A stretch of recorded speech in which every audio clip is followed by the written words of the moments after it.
अस्सलामुअलैकुम वरहमतुल्लाहि वबरकातुहू। यूट्यूब के channel guide to learning English में आपका खैर मक़दम है। मैं हूं मोहम्मद शहाबुद्दीन एक नई वीडियो के साथ। बिस्मिल्लाहिर्रहमानिर्रहीम। Lesson number 128, how to translate into English, part 4। सबक नंबर 128, उर्दू से अंग्रेज़ी में तर्जमा कैसे करें, हिस्सा 4। दोस्तों, हमने उर्दू से अंग्रेज़ी तर्जमा निगारी की एक अहम बहस शुरू की है। इससे पहले इसके 3 पार्ट्स आ चुके हैं। पहले में हमने उर्दू से अंग्रेज़ी तर्जमा करने के तकरीबन 12 से 13 उसूल ज़िक्र किए हैं। दूसरे में छोटे छोटे उर्दू जुमलों के अंग्रेज़ी में तर्जमा की मशक़ कराई है। तीसरे में उससे कुछ बड़े जुमलों की मशक़ कराई है। अगर आपने उनको समझ कर याद कर लिया है और देख लिया है तब तो बहुत अच्छी बात है, वरना पहले उन्हें देख लें फिर ये वीडियो देखें। इसलिए कि इस चौथे पार्ट में हम बहुत तवील और मुश्किल जुमलों की अंग्रेज़ी बनाने की मशक़ और प्रैक्टिस करेंगे। इसलिए आपसे गुजारिश है कि इस वीडियो को और आने वाली तमाम वीडियोस को आखिर तक देखें और अच्छे से समझने की कोशिश करें। और अगर आप इस चैनल पर नए हैं तो चैनल को सब्सक्राइब कर लें, वीडियो को लाइक कर दें और कमेंट करके ये ज़रूर बताएं कि हमारी ये कोशिश आपको कैसी लगी। तो चलिए शुरू करते हैं। तो दोस्तों, आज के इस हिस्से में पढ़ेंगे बहुत तवील और मुश्किल जुमले, यानी very long and difficult sentences, जो थोड़े से लंबे होते हैं और कुछ हद तक मुश्किल लगते हैं। तो सबसे पहले देखते हैं। पहला जुमला है, एक ही जुमला होगा, पैराग्राफ नहीं होगा, एक ही जुमला होगा, तवील होगा, कुछ हद तक मुश्किल भी होगा। जैसे वो चोर जो पीर को पुलिस के हाथों नईम साहब की एक नई गाड़ी चुराने के जुर्म में गिरफ़्तार हुआ था, आज जेल से फ़रार हो गया। ये पूरा जुमला है। वो चोर जो पीर को पुलिस के हाथों नईम साहब की एक नई गाड़ी चुराने के जुर्म में गिरफ़्तार हुआ था, आज जेल से फ़रार हो गया। तो ये एक लंबा जुमला है और कुछ हद तक इस तरह है कि मुश्किल लग रहा है। इस जुमले के 2 हिस्से हैं। पहला हिस्सा है, वो चोर जो पीर को पुलिस के हाथों नईम साहब की एक नई गाड़ी चुराने के जुर्म में गिरफ़्तार हुआ था, जो कि पूरा लंबा एक सब्जेक्ट है। अगला हिस्सा है, आज जेल से फ़रार हो गया। ये एक प्रीडिकेट है। तो सब्जेक्ट लंबा है। इसके लंबे सब्जेक्ट में असल सब्जेक्ट जो है वो चोर है, बाकी आगे सब उसकी सिफत है, एडजेक्टिव है। तो वो चोर के लिए द थीफ लिखा जाएगा, द थीफ। यहाँ द ही लिखेंगे, वो चोर के लिए दैट थीफ नहीं लिखेंगे, दैट का इस्तेमाल नहीं होगा, इसलिए कि आगे जो आ रहा है, जो। तो जब जो का इस तरह तर्जमा हो तो द से शुरू करते हैं, फिर आगे जो के लिए हु और डैट वगैरह आता है। फिर जो के लिए हु का इस्तेमाल होगा, इसलिए कि इंसान की बात हो रही है। तो द थीफ, उसके बाद आगे हु। अब फेल लिखना है, यानी वर्ब, और फेल है गिरफ़्तार हुआ था, यानी गिरफ़्तार किया गया था। हुआ था, कोई ना कोई किया था, तो गिरफ़्तार किया गया था। ये पास इंडेफिनिट का पेसिव यानी मजहूल है, जिसमें वाज वर्ब और थर्ड फॉर्म का वर्ब के तीसरी शक्ल का इस्तेमाल होता है। तो थीप की वजह से वाज लिखा है, इसलिए कि थीप थर्ड पर्सन सिंगुलर है तो वाज आएगा। उसके बाद गिरफ़्तार करने के लिए आता है कैच, और अरेस्ट आता है, दोनों आता है। तो कैच ही रहने देते हैं। और कैच का थर्ड फॉर्म आता है, यानी तीसरी शक्ल इसका काउट आता है, काउट, तो उसे लिखा। फिर पुलिस के हाथों के लिए बाई पुलिस लिखा। हाथों के लिए अलग से कुछ लाने की ज़रूरत नहीं है, बाई में सारा माना अदा हो जाता है और पेसिव में बाई का इस्तेमाल होता है, तो बाई पुलिस। और यहाँ तक हो गया बाई पुलिस। उसके बाद पीर को के लिए ऑन मंडे लिखा। दिन में ऑन का इस्तेमाल होता है दिन के लिए, तो मंडे है तो ऑन मंडे। अब रह गया नईम साहब की एक नई गाड़ी चुराने के जुर्म में। ये सब्जेक्ट था, लंबा था, तो उसका पूरा तो कर लिया हमने तर्जमा। अब एक रह गया है लंबा सा, नईम साहब की एक नई गाड़ी चुराने के जुर्म में। तो आखिर से तर्जमा करेंगे इसका। जुर्म में के लिए इन क्राइम नहीं आएगा, बल्कि यहाँ गिरफ़्तार होने की वजह बताई जा रही है, इसलिए फोर लगाकर बन जाएगा। फोर लगाएंगे तो खुद ब खुद वो माना आधा हो जाएगा। तो पहले फोर लिखा। चोरी करने के लिए स्टील आता है। फोर के बाद चूँकि आईएनजी लगता है, आईएनजी फॉर्म लगता है, इसलिए स्टील से स्टीलिंग कर दिया, तो हो गया फोर स्टीलिंग। अब एक नई गाड़ी के लिए a new car, a new car. Naeem साहब की के लिए ऑफ मिस्टर नईम लिख देंगे, बीच में ऑफ लगा देंगे तो काके की का तर्जमा आधा हो जाएगा। तो हो गया for stealing a new car of mister Naeem. तो पहला हिस्सा यानी सब्जेक्ट का तर्जमा मुकम्मल हो गया, यहाँ तक सब्जेक्ट था। आगे बढ़ते हैं, आगे इसका प्रीडिकेट जो है यानी जो खबर है तो उसका तर्जमा किस तरह होगा, तो है कि आज जेल से फ़रार हो गया। तो ये एक पास इंडेफिनिट टेंस है, हो गया, लिया, खाया, पिया, इस तरह बोलते हैं। तो पास इंडेफिनिट टेंस है, तो भागने के लिए यहाँ पर इस्केप आता है, इस्केप। तो इस्केप से यहाँ पर सेकंड फॉर्म इस्केप्ड, इस्केप्ड हुआ। फिर जेल से के लिए फ्रॉम प्रिजन लिख सकते हैं, जेल भी लिख सकते हैं। आज के लिए टुडे, तो जुमला मुकम्मल हो गया पूरा जा कर के। The thief who was caught by police on Monday for stealing a new car of Mr. Naeem escaped from jail today। तो यहाँ तक पूरा सब्जेक्ट और प्रेडिकेट मिला करके हो गया। अगला जुमला है, मुझे हैरानी है कि जहाँ एक तरफ वो चोरी करता है और झूठ बोलता है, वहीं दूसरी तरफ वो लंबी लंबी रकात नमाज़ें पढ़ता है और गरीबों की मदद करता है। तो ये पूरा एक जुमला है और थोड़ा सा लंबा जैसा है। ये मुझे हैरानी है कि जहाँ एक तरफ वो चोरी करता है और झूठ बोलता है, वहीं दूसरी तरफ वो लंबी लंबी रकात नमाज़ें पढ़ता है और गरीबों की मदद करता है। तो इसकी अंग्रेज़ी हम बनाएंगे। तो सबसे पहले समझेंगे कि ये जुमला है किस तरह का। ये एक ऐसा तवील जुमला है, लंबा है, जो बिल्कुल तरतीब से है। इसमें कुछ ज़्यादा इधर उधर करने की ज़रूरत नहीं, बिल्कुल तरतीब से है। इसके मजमूई तौर पर दो हिस्से हैं। पहला, वहीं से पहले तक, ये जो वहीं का लफ्ज़ आ रहा वहीं दूसरी तरफ, तो इससे पहले जो है वो पहला हिस्सा इसका, और दूसरा इसके बाद है वहीं दूसरी तरफ से शुरू हो रहा है इसका दूसरा हिस्सा। तो अलग अलग कॉमा से समझ सकते हैं। इसमें एक फ्रेज़ का इस्तेमाल हुआ है, बोलते हैं while on the one hand, उसके बाद आगे लिखते हैं ऑन दी अदर। ये स्ट्रक्चर में बताया गया है, एडवांस स्ट्रक्चर में। तो इस ताबीर का इस्तेमाल हुआ। इस ताबीर का पहला हिस्सा जुमला के शुरू में लग जाएगा और दूसरा जुमला के बिल्कुल आखिर में लगेगा। ये पूरा जुमला प्रेजेंट इंडेफिनिट टेंस का अफर्मेटिव है, प्रेजेंट इंडेफिनिट टेंस का अफर्मेटिव है, मुस्बत है। अब जुमला इस तरह बनेगा, मुझे हैरानी है। इसके लिए यानी इसका मतलब ये हुआ कि मैं हैरान हूँ, मुझे हैरानी है यानी मैं हैरान हूँ। तो मैं के लिए आई बन जाएगा और उसके साथ एम लगेगा, चूँकि ये सिंपल सेंटेंस की पहली कैटेगरी इस एम आर का इस्तेमाल होगा, तो एम, आई एम। फिर हैरान के लिए सरप्राइज्ड, सरप्राइज्ड ये एडजेक्टिव यानी हालत बयान करने के लिए आएगा, तो एडजेक्टिव के तौर पे इस्तेमाल होगा। तो ये सरप्राइज्ड ईडी लगेगा इसमें, तो हो जाएगा आई एम सरप्राइज्ड, कि मैं हैरान हूँ, मुझे हैरानी है। यहाँ तक हो गया।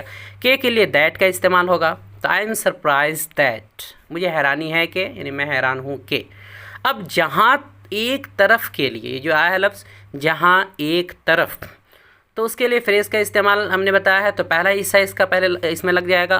पहला हिस्सा है while on the one hand, while on the one hand, तो इसे हम लिख दिए। उसके बाद वो के लिए ही, चोरी करना के लिए स्टील होता है। तो चूँकि इसमें वर्ब की पहली शक्ल आएगी इसलिए कि प्रेजेंट इंडेफिनिट टेंस है और सब्जेक्ट थर्ड पर्सन सिंगुलर हो तो आखिर में यानी वर्ब के आखिर में एस या ई एस भी लगता है। तो ही की वजह से यहाँ एस लग गया, तो हो गया स्टील से स्टील्स, ही स्टील्स। और आगे है झूठ बोलने के लिए टेल अलाई का इस्तेमाल होता है, तो यहाँ भी एस लगा करके हो जाएगा tells a lie, and tells a lie.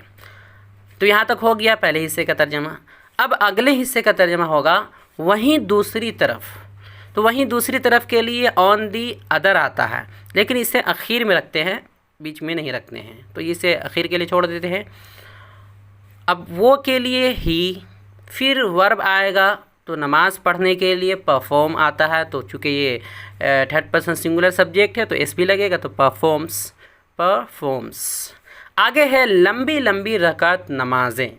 तो लंबी लंबी रकात के लिए लॉन्ग रकात लिख देंगे, रकात के लिए रकात ही रहेगा। अब लंबी लंबी के लिए लॉन्ग लॉन्ग रकात नहीं लिखेंगे, लॉन्ग एक लिखेंगे तो माना आधा हो जाएगा। लॉन्ग रकात, दो बार लॉन्ग लिखने की ज़रूरत नहीं है। और चूँकि ये रकात नमाज की ही है इसलिए ऑफ लगाकर आगे नमाज लिख देंगे, यानी लॉन्ग रकात ऑफ नमाज, लॉन्ग रकात ऑफ सलाह, नमाज ये सलात दोनों बोल सकते हैं।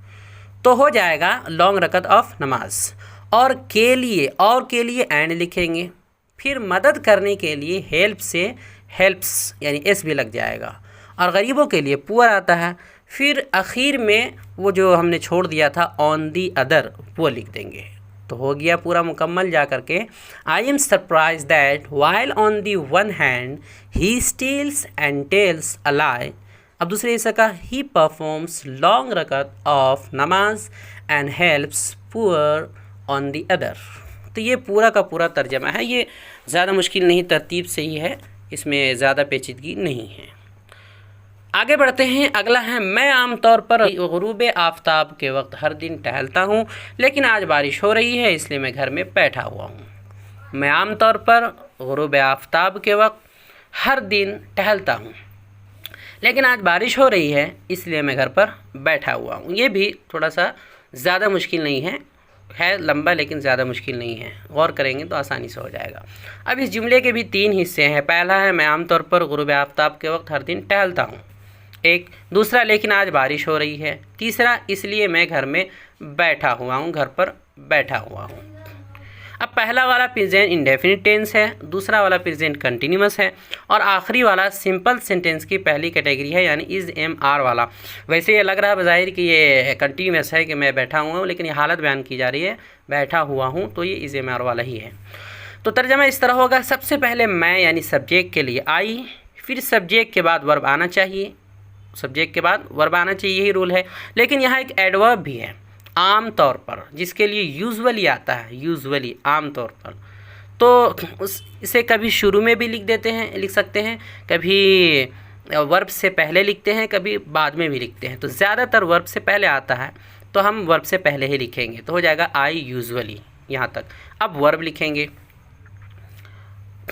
तो टहलने के लिए, टहलना वर्ब है, टहलने के लिए take a walk, take a walk आता है, तो हम वो लिख दिया हमने, टेक अ वॉक। हर दिन के लिए एवरी डे, ये डेली, एवरी डे लिख दिया। गुरूब आफताब के वक्त के लिए एट सनसेट।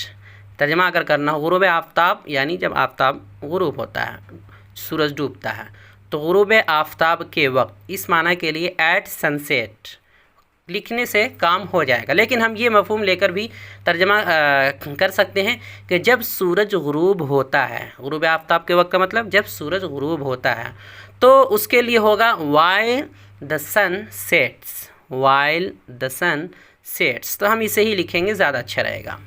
हो गया ये। गुरूब होने के लिए सेट का इस्तेमाल होता है, सेट वर्ब है, तो वाइल द सन सेट्स, जब सूरज गुरूब होता है, यानी सूरज गुरूब सूरज के आफताब के गुरूब होने के वक्त। अब अगले हिस्से का तर्जुमा होगा लेकिन, लेकिन के लिए बट। बारिश होने के लिए रेन आता है, रेन, और कंटिन्यूअस है चूँकि ये, तो रेनिंग होगा, आईएनजी का इस्तेमाल होगा। और रेन का सब्जेक्ट हमेशा इट आता है, इसका सब्जेक्ट मुतय्यन होता है इट, इट के ज़रिए से बनाते हैं। तो ये कंटिन्यूअस है, तो इसके साथ हेल्पिंग वर्ब आ जाएगा, इट के साथ इज़। तो अब हो गया बट इट इज़ रेनिंग, आज के लिए टुडे, तो but it is raining today, यहाँ तक हो गया। अब आखिरी हिस्से का तर्जुमा होगा इसलिए, के लिए होगा दैट्स वाई, आगे है कि इसलिए, इसलिए, तो इसलिए के लिए दैट्स वाई आता है, सो आता है, हेंस आता है, तो यहाँ पर हम पहले वाला ही लिखेंगे दैट्स वाई। फिर मैं के लिए आई, फ़ौरन यहाँ पर एम लगेगा। फिर बैठा हुआ के लिए सिटिंग का इस्तेमाल होगा, जैसा कि पहले बताया गया कि खड़ा हुआ, हालत बयान करने के लिए जो आता है खड़ा हुआ, खड़ा हुआ, तो खड़ा हुआ के लिए स्टैंडिंग आता है, इससे बैठा हुआ के लिए सिटिंग आता है, आईएनजी के साथ ही इसकी हालत बयान की जाती है। तो सिटिंग हो गया। घर में के लिए एट होम, तो यहाँ तक जुमला मुकम्मल हो गया और पूरा सेंटेंस इस तरह हो गया, I usually take a walk every day while the sun sets, but it's raining today, that's why I am sitting at home, that's why I am sitting at home। तो बहुत ही आसानी के साथ ये भी मुकम्मल हो गया। आगे बढ़ते हैं। अगला है, कभी कभी ऐसा होता है कि जुमला बहुत तवील होता है, लंबा होता है, और उसमें इतनी सारी बातें होती हैं कि मुब्तदी हजरात को ये समझ में नहीं आता है कि किसको किस तरतीब से रखा जाए, पहले क्या और बाद में क्या आएगा। ऐसी सूरत में सीखने के लिए एक तरतीब और ट्रिक का इस्तेमाल कर सकते हैं, जो हमेशा तो नहीं लेकिन 75% काम करता है। नीचे तरतीब दी गई है, उसी के हिसाब से उर्दू का अंग्रेज़ी तर्जमा करते जाएँ। तरतीब यह है कि पहले हु यानी करने वाला कौन है उसे लिखना है, फिर वाट यानी जो किया है वो लिखना है, फिर हुम यानी किसके साथ किया है या किससे किया है, क्या किया है, whom को लिखना है। उसके बाद हाउ यानी कैसे किया है वो लिखना है, वाई क्यों किया है वजह लिखनी है, वेयर कहाँ किया है जगह लिखनी है। उसके बाद व्हेन कब किया है या कब से या कब तक इसे लिखनी है। तो ये ख्याल रखेंगे तो हो जाएगा। तो इस तरतीब से अगर उसको जुमले को बनाएंगे कि पहले जो है हु यानी पहले किस काम के करने वाले, किसी काम के करने वाले की इंग्लिश लिखेंगे, फिर जो है वाट यानी जो काम किया है या हो रहा है उसकी, फिर हुम यानी जिसके साथ काम हो, फिर हाउ यानी काम किस तरह हुआ है या होगा या हो रहा है, फिर वाई यानी वजह क्या है, फिर वेयर यानी कहाँ पर हुआ है, जगह कौन सी थी, वेन आखिर में है वेन यानी कब हुआ है या कब से हो रहा है या होगा या कब तक होगा या हुआ या हो रहा है। इस तरह तरतीब से लिखेंगे तो आसानी के साथ बन जाएगा, ज़्यादा मुश्किल नहीं आएगी। जैसे एक मिसाल ले लेते हैं। एक बूढ़ा आदमी पिछले 20 सालों से रांची के डेली मार्केट में एक छोटी सी दुकान के अंदर अपनी ज़िंदगी चलाने के लिए बिना किसी तशहीर के आसपास के लोगों को इंग्लिश सिखा रहा है। अभी देखिए एक लंबा जुमला है, एक मुश्किल है और इसमें इतनी सारी बातें हैं कि किसको किस तरतीब से रखें समझ में ही नहीं आएगा। नए लोगों को, जो मुब्तदी होंगे, जो माहिर तजर्बाकार हैं उनको तो समझ में आ जाएगा, लेकिन मुब्तदी के लिए दिक्कत होगी। एक बूढ़ा आदमी पिछले 20 सालों से रांची के डेली मार्केट में एक छोटी सी दुकान के अंदर अपनी ज़िंदगी चलाने के लिए बिना किसी तशहीर के आसपास के लोगों को इंग्लिश सिखा रहा है। तो अब इसमें हम उसी ट्रिक का इस्तेमाल करेंगे। काफ़ी लंबा और पेचीदा भी है, कई सारे बातें इसमें आ गई हैं, तो उसी तरतीब पर अमल करते हुए हम तर्जमा करेंगे। तो पहले हु यानी करने वाला कौन है ये लिखेंगे हम। तो हमने देखा उर्दू में करने वाला कौन है, एक बूढ़ा आदमी, जो फ़ाइल है एक बूढ़ा आदमी है, यही कर रहा है काम, एक बूढ़ा आदमी। तो एक बूढ़ा आदमी के लिए इसकी इंग्लिश हो जाएगी एन ओल्ड मैन, यहाँ तक हो गया। उसके बाद दूसरे नंबर पर ट्रिक में क्या है, वाट यानी क्या अमल किया है या क्या करने वाला है या क्या कर रहा है। तो बूढ़ा आदमी क्या कर रहा है, इंग्लिश सिखा रहा है, इंग्लिश सिखा रहा है। अब ये एक प्रेजेंट कंटिन्यूअस टेंस है, रहा है रही है, तो इंग्लिश सिखा रहा है तो प्रेजेंट कंटिन्यूअस टेंस लग रहा है। लेकिन इसमें आगे ये भी देखना है कि आगे वक्त का भी तस्करा आया है, पिछले 20 सालों से। कब से इंग्लिश सिखा रहा है, पिछले 20 सालों से। तो जैसे ही कंटिन्यूअस में वक्त का तस्करा आता है तो वो खुद ब खुद प्रेजेंट वो परफेक्ट कंटिन्यूअस में चला जाता है। ये प्रेजेंट है तो प्रेजेंट परफेक्ट कंटिन्यूअस हो गया, तो यह प्रेजेंट परफेक्ट कंटिन्यूअस हो गया, इसलिए कि इसमें वक्त का भी तस्करा आ गया। तो प्रेजेंट परफेक्ट कंटिन्यूअस में क्या आता है, हैज़ या हैव बीन का इस्तेमाल होता है और वर्ब में आईएनजी फॉर्म का लगता है। तो अब यहाँ सब्जेक्ट थर्ड पर्सन सिंगुलर है तो हैज़ बीन आएगा, तो हमने हैज़ बीन लिख दिया। फिर वर्ब सिखाने के लिए टीच से टीचिंग, चूँकि आईएनजी फॉर्म लगता है तो टीच से टीचिंग हो गया। और इंग्लिश के लिए इंग्लिश, तो ये दो चीज़ें हो गई, तो हो गया an old man has been teaching English, यहाँ तक हो गया।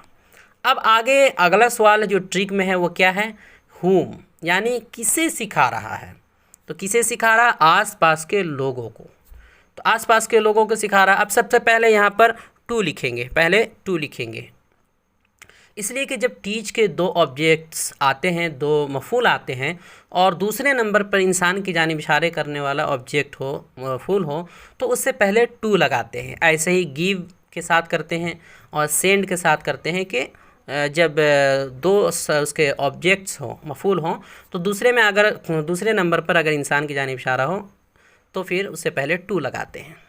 तो टू के बाद हमें लिखना है लोगों के लिए, लोगों के लिए आता है द पीपल आता है तो उससे पहले द लगा देंगे, ख़ास लोगों की बात हो रही है।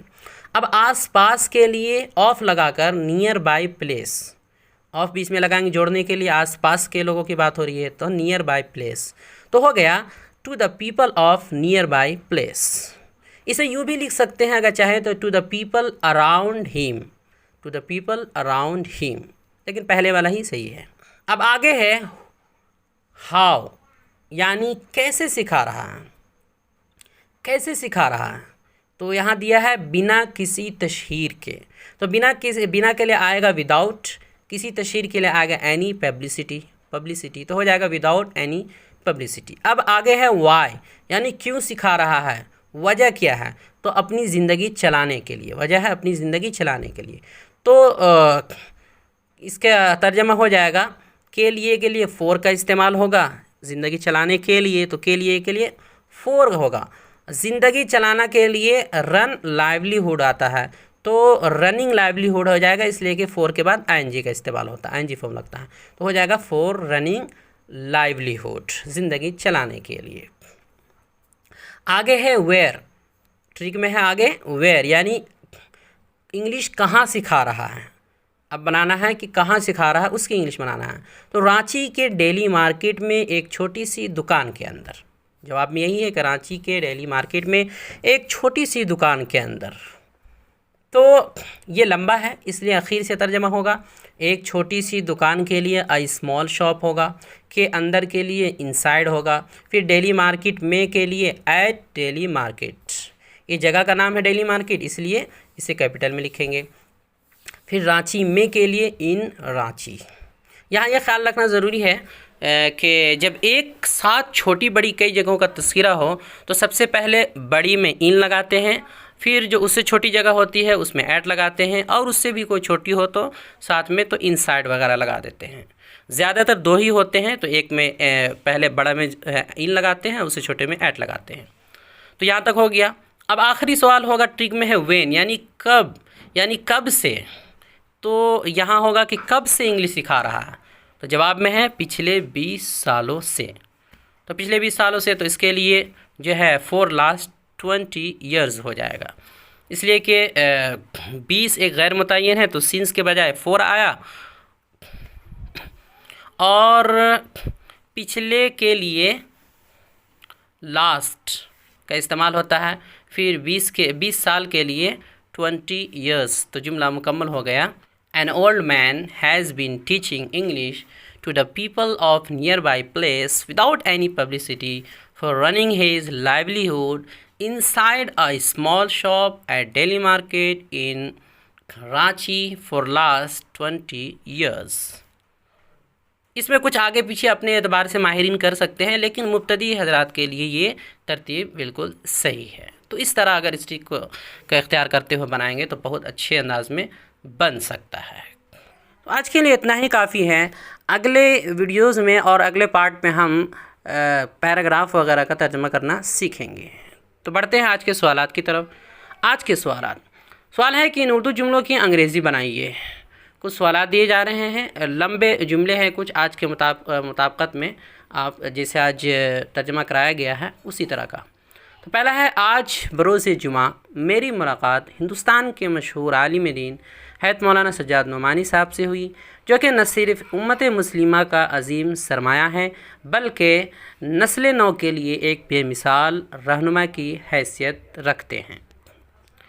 दूसरा है, एक माहिर तजर्बाकार उस्ताद 1 जनवरी जुमा के रोज़ से मदरसा के मुब्तदी तलबा को ऑनलाइन जूम ऐप पर बिला किसी इवज़ के अरबी सिखाने जा रहे हैं, बिला किसी इवज़ के यानी मुफ्त में। तीसरा जुमला है, ये एक आलमी हकीकत है कि औलाद चाहे कितनी ही बुलंदी पर पहुंच जाए, बड़ा से बड़ा ओहदा हासिल कर ले, दुनिया की अजीम तरीन सल्तनत का मालिक हो जाए, फिर भी वो अपने वालिदैन के सामने हमेशा एक छोटा सा बच्चा ही रहता है।